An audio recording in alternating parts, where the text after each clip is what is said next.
তারেক রহমান উন্নত বাংলাদেশ গড়ার জন্য মায়েদের জন্য ফ্যামিলি কার্ডের ব্যবস্থা করেছে, যেভাবে তার মা দেশনেত্রী বেগম খালেদা জিয়া বাংলাদেশের নারীদের শিক্ষা বিনা বেতনে করেছিলেন। জিয়াউর রহমান বাংলাদেশের সেনাপ্রধান ছিল, বাংলাদেশের রাষ্ট্রপতি ছিল, 3 বার প্রধানমন্ত্রী ছিল। মা খালেদা জিয়া ঢাকা শহরে হাজার একটি বাড়ি নাই, অথচ আমরা দেখেছি এক একজনের রাজপ্রসাদ। কিন্তু তারেক রহমান আজও একটি ভাড়া বাড়িতে থেকে এদেশের মানুষের কল্যাণের জন্য, এদেশের মানুষের মুক্তির জন্য কাজ করছে।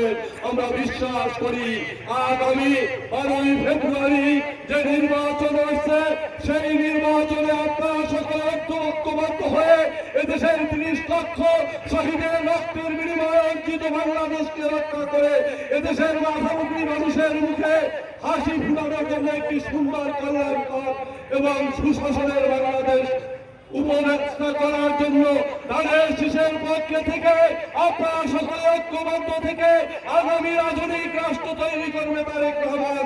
তার জন্য 12ই ফেব্রুয়ারি ঘর থেকে বের হয়েছে, আপনারা ধানের শীষে ভোট দিবেন এবং আমরা আশা করি 13ই ফেব্রুয়ারি আমরা বিজয়ের আনন্দে এই মাঠে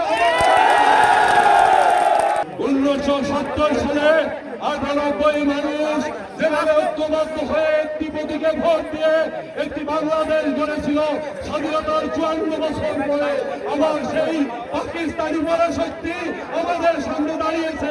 আমরা 54 বছর পরে আবার তাদেরকে প্রত্যাখ্যান করে দেখাতে চাই বাংলাদেশের মানুষ 30 লক্ষ শহীদের রক্তের সঙ্গে বেইমানি করবে না।